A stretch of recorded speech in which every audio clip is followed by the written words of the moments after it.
A ka argument nga Kurani dhe Suneti për vlerën e dhikrit? Po vetë argumentet të cilët ne po I cekmi, ata shka thamë edhe më herët, se Allahu Azza wa Jall ka renditën disa ajete në Kur'an, pra këta janë këtë argumentet të qarta, fedhkuruni edhkurkum, më përmendni mua, ju përmendi juve, wadhakirin Allah këthira wadhakirati, ata të cilët e përmendin Allahun shumë dhe do në qoftim prej moshkëve që ofësim prej femnave.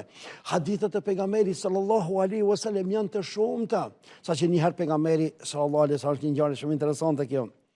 Ishte pejgamberi sallallahu alaihi wasallam të kalu me disa kalimtarë, pranë disa kalimtarëve të rastit. Edhe po I sheh disa njerëz po e përmendin Allahun. Edhe pejgamberi alaihi wasallam e pëlqeu këtë gjest. U ndal ta, çka I ndal ju këtu? Tha ja Rasulullah, tha jena ndalë, tha me përmend Allahun. Më tha mos I ndalë për që të sen diçka për Izat Zotit, që pejgamberi ka mbije. Për Izat Zotit mos I ndalë për diçka për tjetër. Vallahi tha ja Rasulullah vetëm me përmend Allahun Azza wa Jall.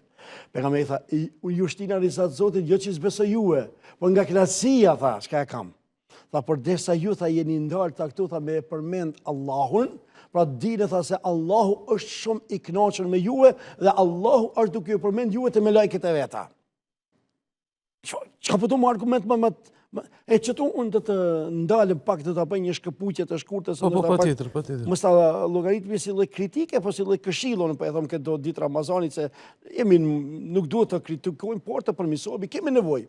Pra, punën e përmendjes dhikrit, punën e uljes me një vend, me bën dhikrin, me mësuar Kur'an, me mësuar Sunet, kur pejgamberi sallallahu alaihi wasallam thotë, kur të kaloni për skej kopshteve të xhenetit, ndaluni dhe pushoni në to.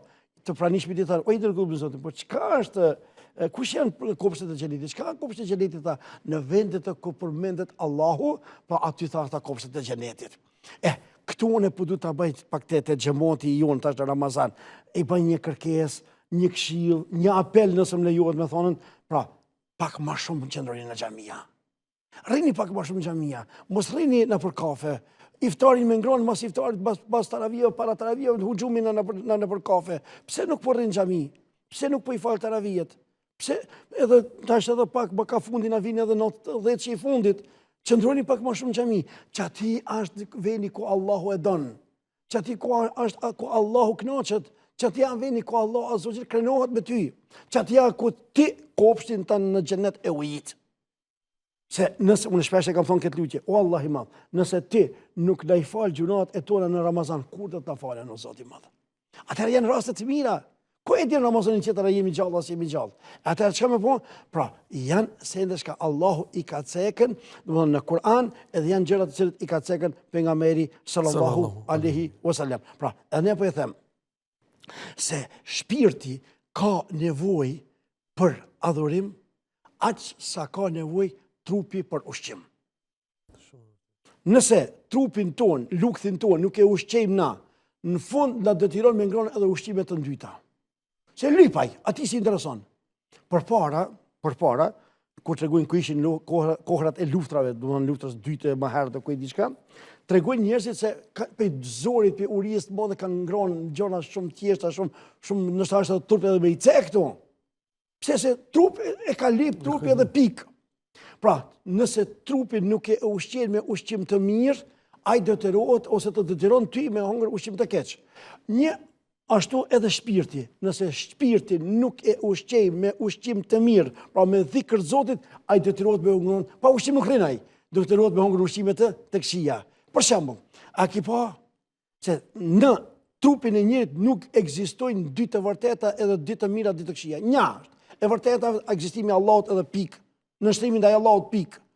E pa vërteta është në nështrimin ndaj shejtanit. E tash, ti nëse nuk e ushqen shpirtin tënd me adhurim ndaj Allahut, me të përmendjet e Allahut, ai detyron shpirti se pa ushqim nuk rri, sikur luk thjet që ai detyron ty me ngron ushqime të këqija.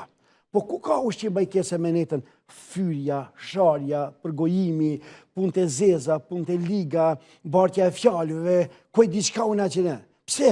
Se më konë se këtu e ke mbush zemrën që së thot Osmani radiallahu anhu, thot, me e shiju, thot, ëmbëlsirën e Kur'anit ju, thot, nuk do të ishin ngop shpirtat e ju kur duke lexuar Kur'an.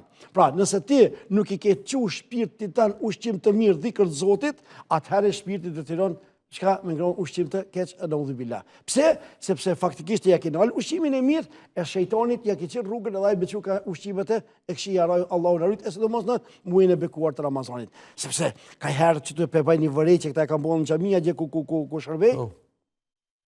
Pra, ka një herë do e kanë si lloj mode, si lloj lazdrie, nëse me përmend Allahun, ai tan ditën më shtellon cigare, bërtet, në ka zonë Ramazani, e këshu sahatin pandal. Këto janë gjona shka nuk na kanë hije. Nuk na kanë hije. Neve na ka hije mu më konë të ke përmend Allahun. Unë më ullë me një qosh. Bile shpeshur në i thome dhe gjemotit atjene. Mos shkoni forte shpia. Mos shkoni ati a fëmija, ati a gruja, ati fëmija për lanë, ati fëmija ngusën, ati kuaj dishka. Del për kontrolit, revlat e gjamija që ti edhe mere një qosh ati në gjamizin, për para dhe që mere një pustoqi. Pra mere një qosh ati në gjami, përmende Allahun. Përmende Allahun, falëndroj Allahun, kërko falje, tobe dhe istikfar tek Allah, me një fjalë, ban ibadet në këto muaj, në këto ditë, sepse janë, që shka cek Allah në Kur'an, janë ditë të numruara. Unë s'po thomë që i dhikri me po vetëm Ramazan. Jo, kjo dhe duhet, ama sidomos në Ramazan se jemi në sezonin më me vlerë, pra mos t'i humbi se janë ditë të numruara, mos t'i humbi këto ditë se shpejt kalojnë vallaj, qysh vjen edhe ka përcen. Sepse edhe shumë fishohen se vapet. Kutëm, po sikur që shumë fishohen, do më thonën, atje agjerimi shumë fishohet edhe dhikri. Ramazan në ceka dhe më herët se Ramazan nuk janë gjërat e njëjta, ju lutem. Jenë sezon, o burr. Jenë sezon. Çka më vonë ke sezon? Jenë sezon, atëherë adhuros sa më shumë, shfrytëzoj këto momente, shfrytëzoj këto orë se janë, unë ato thënë ditë të numëruara, nuk mendoj që janë orë të numëruara. Orë. Edhe atëherë shfrytëzoj sepse është një proverb arabe e cila thotë koha është sikur shpata, nëse nuk e pret, a e ty të pret.